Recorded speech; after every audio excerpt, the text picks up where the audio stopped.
In the name of Allah, the Beneficent, the Merciful.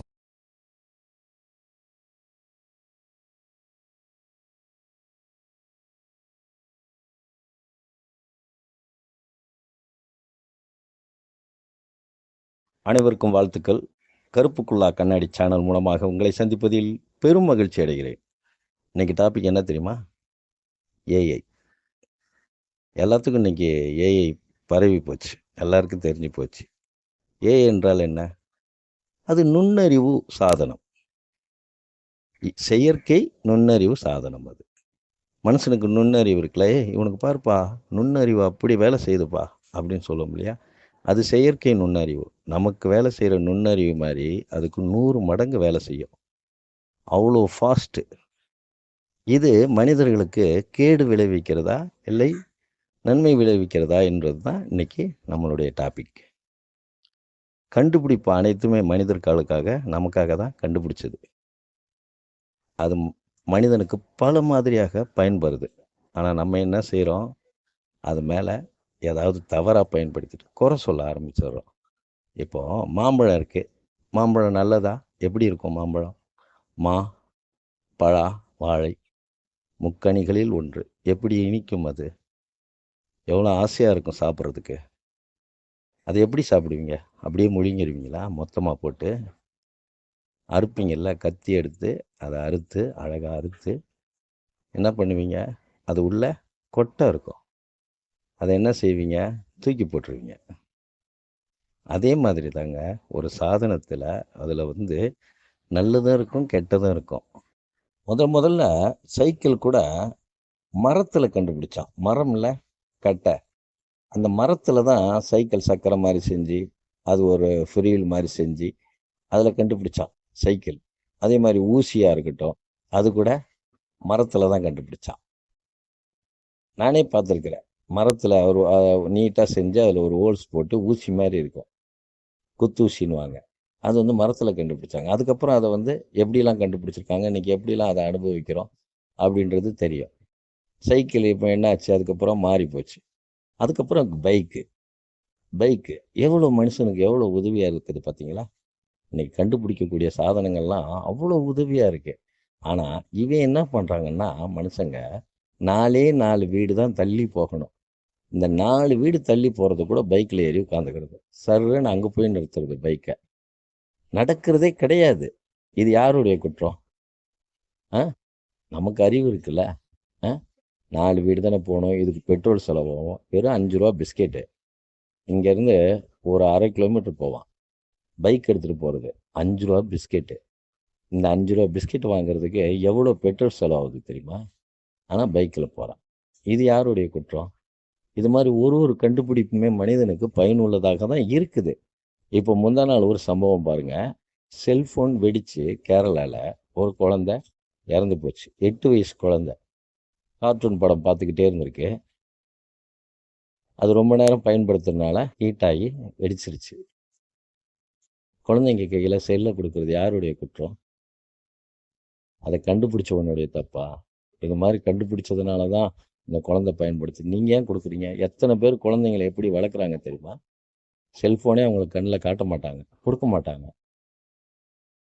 மாட்டாங்க ரொம்ப பேர். ஆனால் ரொம்ப பேருன்னு சொல்ல முடியாது, ரொம்ப சொற்பமானவர்கள் அப்படி வளர்க்குறாங்க. ஆனால் அதிகபட்சம் செல்ஃபோனு 6வது 1 வயசுலேருந்தே செல்ஃபோனு அவங்க என் புள்ள பாரு யூடியூப்பை தன்னால் தேடி எடுத்து அதில் கார்ட்டூன் படத்தை எடுத்து பார்க்குது அப்படின்னு அதை பெருமைப்படுறாங்க. சில குழந்தைங்களுக்கு சொல்லி கொடுப்பாங்க, இந்த மாமா வர்றான், அவனை வாடான்னு கூப்பிடு, இங்கே வாடான்னு கூப்பிடு அப்படின்னாங்க. சில பேர் எப்படி சொல்லி கொடுக்குறாங்க? அங்கிள் இங்கே வாங்க அங்கிள் அப்படின்னு சொல்லி கொடுக்குறாங்க. ஆக நம்ம பழக்கப்படுத்துறது, நம்ம பழகுவது, அதில் தான் விஷயம் இருக்குது. எந்த கண்டுபிடிப்பும் மனுஷனுக்கு ரொம்ப ரொம்ப ரொம்ப ரொம்ப அவசியமாக இருக்குது.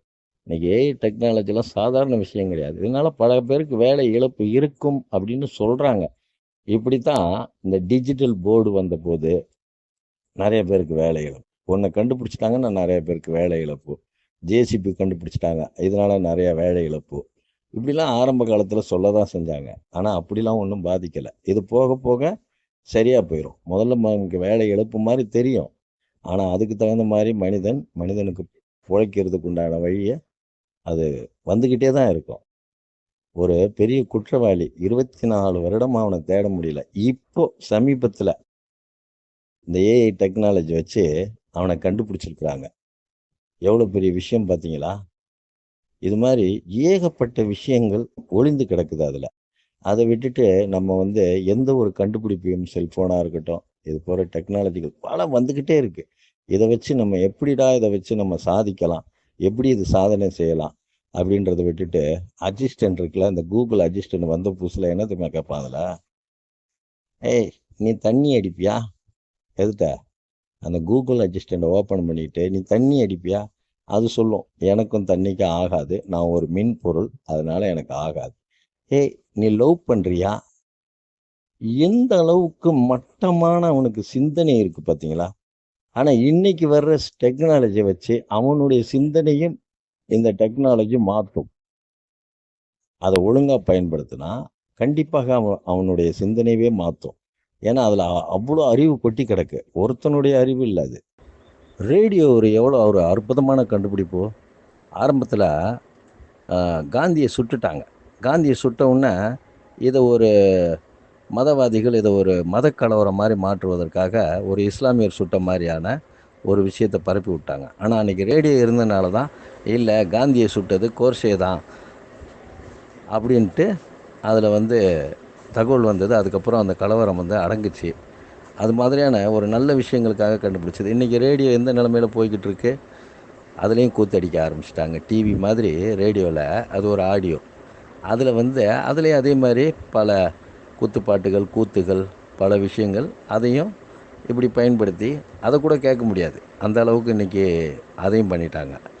அது மாதிரி எதையுமே நம்ம பயன்படுத்தக்கூடிய முறையில் தான் இருக்குது. அதை கேட்கக்கூடிய விஷயங்கள்ல இருக்குது. நம்ம எதுக்கு அதை கண்ட சேனலையும் நம்ம பார்க்கணும்? எவ்வளோ சேனல் யூடியூப்பில் ஆபாசமான சேனல்கள் இருக்குது. நீங்கள் பேசுவாங்க, உங்கள்கிட்ட லேடிஸ் பேசுவாங்க, ஆபாசமாக பேசுவாங்க, அதுக்கு காசை பிடுங்குறாங்க. இது நம்ம டெலிஃபோன் இருந்துச்சு பாருங்கள், அப்போவே இருக்குது. ஒரு நம்பர் கொடுப்பாங்க. அந்த நம்பர் கொடுத்தோம்னா அதில் ஒரு லேடிஸ் பேசும். அதில் இளைஞர்கள், இந்த மாதிரி பெரியவங்க கூட, கல்யாணமானவங்க கூட அதில் அந்த பெண்ணிடம் பேசுவது. அந்த பெண் எப்படி பேசுனா, உங்களுக்கு ஆசைப்படுத்துகிற மாதிரி, உங்களுக்கு உணர்ச்சி தூண்டுற மாதிரி அந்த பெண் பேசும். அதுக்கு அப்படியே எகிரிக்கிட்டே போகும் பில்லு.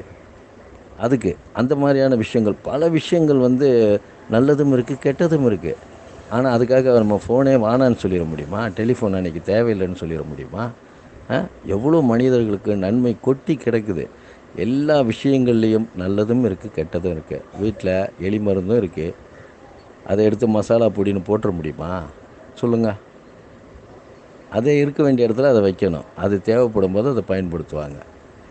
அதை எடுத்து நம்ம எதனா ஒன்று பண்ணிவிட்டு, இதை எதுக்கு இது, அது எதுக்கு இதை கண்டுபிடிச்சான், எலி பவுடர் எதுக்கு கண்டுபிடிச்சான், எலி பிஸ்கெட் எதுக்கு கண்டுபிடிச்சான் அப்படின்னு சொல்ல முடியுமா? இது மாதிரி எதையுமே சரியாக புரிஞ்சுக்கோங்க, சரியாக பண்ணிக்கங்க. எவ்வளோ அறிவுகள் எதில் கொட்டி கிடந்தாலும் அது ஒரு செயற்கை நுண்ணறிவு தான். அதை விட இறைவன் கொடுத்த அற்புதமான, அபாரமான, இறைவன் கொடுத்த, மனிதர்களுக்கு கொடுத்த அறிவை வைத்து தான் இதை எல்லாமே கண்டுபிடிக்கிறது. ஆக நம்ம அறிவை பயன்படுத்தினா எந்த ஒரு சாதனமும் நமக்கு சாதகமாகவே இருக்கும். அடுத்த வீடியோவில் சந்திப்போமா?